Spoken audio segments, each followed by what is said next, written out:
U/BM Zelens, a few things come to mind, but I have to say, deadheads. In my younger days, I was captain of a dragger out of Kodiak, Alaska. She was a 130-foot Giddings marine trawler. I will never forget my first week in the wheelhouse with the owner who was retiring and showing me the operation before I took over. After a night busting ice off the rails in freezing rain and 2-meter seas, he went to bunk and left me to wheel watch.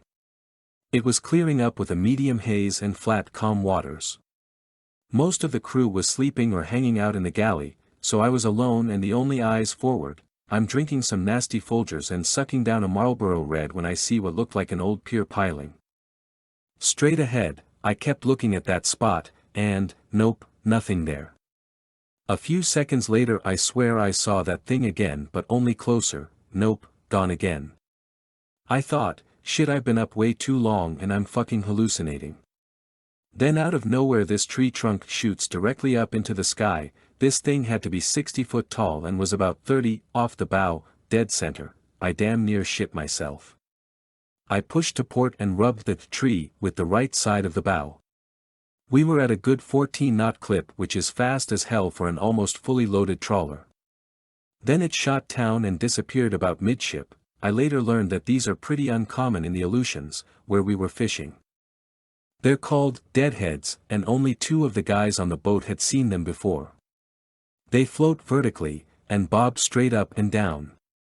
These things were known to destroy older wood boats and kill crews. I'm just glad I wasn't dragging the net, and it would have cost us in the ballpark of $100K. I've seen what most people would consider worse, but the fear that a huge bobbing tree in the middle of Alaskan waters come out of fucking nowhere tops my list.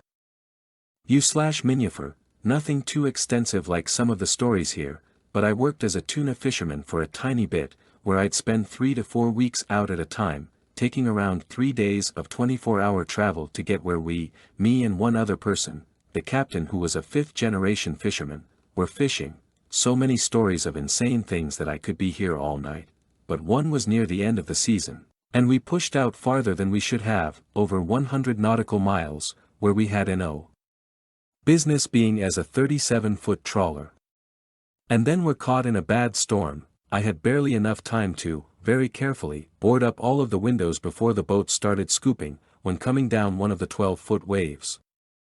The first third of the boat dives underwater before popping back up, only to travel up another wave and do it again and again. As waves got larger and things got worse, the captain and I stayed in the cabin, bracing ourselves with each wave, staring at the radar in hopes we could stay in the position of taking the waves head-on and avoid being capsized. After a few minutes, and the fear that this 5th-generation fisherman was exuding, I just accepted that I was going to die there, and the experience of that acceptance, and the event itself, had a profound effect on my perception and the way I've lived life afterward. We eventually made it out and didn't say a lot to each other afterward. Lots of stories from that time, but this was the creepiest, I'd say. U/Baron_Von_Helmet. My brother used to work on cruise ships as a photographer. He worked on the QEII a few times. On most cruises, he'd just do the round trip, but for the QEII World Cruise, he'd do all the stops until Hong Kong and the company would give him the cash for his flight home. Instead of taking the flight, he'd work on a ship coming back to the UK, giving him a bit of a bonus pay. So anyway, he got himself a job as a deckhand on a container ship heading from Hong Kong back to Southampton. The crew were Russian. They all got on well, of course, but his experiences with maritime environments meant he understood the difference between doing it right and doing it dangerously. These Russians had a habit of doing things dangerously, so only a few days from Hong Kong, one of the crew got really ill and needed to be taken to the nearest hospital. They were out of range of any heli evacuation, so radioed out to see if any nearby vessels were heading back towards Hong Kong.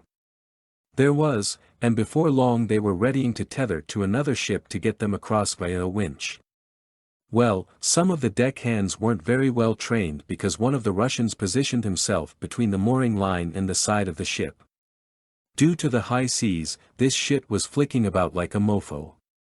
I remember my brother telling me he knew this dude was going to get fucked up right as it happened. The line got taut and snapped straight in a completely different direction, pinning his thighs to the side of the ship.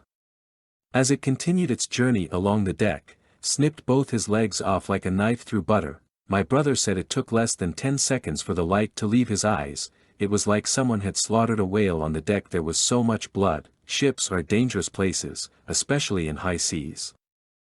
U/nervous_dare 3617, not me, my dad in Nam, was on an aircraft carrier. He said they were on the nets, hanging off the side getting sun. A plane comes in to land and they stand up with their heads above deck to watch the plane land. As the plane comes in, the stop cable breaks. In a second it snaps his friend's head clean off, perched about a foot from him. Head goes flying like a football into the water, body drops into the net. Dad said they stopped the ship to attempt to find the head, but zero chance. More of a courtesy. U/C_ostrich_4688, right. Long time lurker, first time poster here. I'm no longer at sea but used to, as a younger chap with romantic ideas, spend months on end on cargo ships. Mostly tankers, crude oil VLCC and refined product tankers, but with a little time in oil and gas and towing. I came ashore in 2017 with a Master Unlimited ticket, sailing as chief officer. My last ship was a self-discharging bulk carrier. Anyway, I digress. It wasn't so much about what I saw, which was creepy. I saw plenty of interesting things I wouldn't have seen anywhere else. However, I was second mate on a tanker distributing refined oil products around the coast of New Zealand. A yacht had sailed from a port on the east coast, bound for another port just down the coast a bit, but it had disappeared. Solo sailor on board, aside from his dog. Nonetheless, the search proved fruitless and it was suspended. However, for weeks afterwards at about 0130 in the morning the Rescue Coordination Center would broadcast a plea at the end of the weather and navigation warning broadcast asking for the yacht to make contact if it could hear the message and was able to do so. I'd sit in the dark, chain smoking and working on my 7th cup of coffee, looking out into the black, imagining the guy who's had a stroke or heart attack on board with the same broadcast playing out on his radio while his dog ate his face to keep from starving. Or imagining him having fallen over the side, imagining what it'd be like watching your yacht sailing indifferently, off into the distance with your dog in the cockpit pacing and agitated, unable to do anything about it. Knowing you were fucked and had a matter of hours, if that, left to live before the cold got you or exhaustion. Or, imagining the dog starving and dying on a yacht by itself weeks later, listening to the same broadcast in the dark. The places your mind goes in the dark by yourself. They found the yacht in the end. The dog was still alive.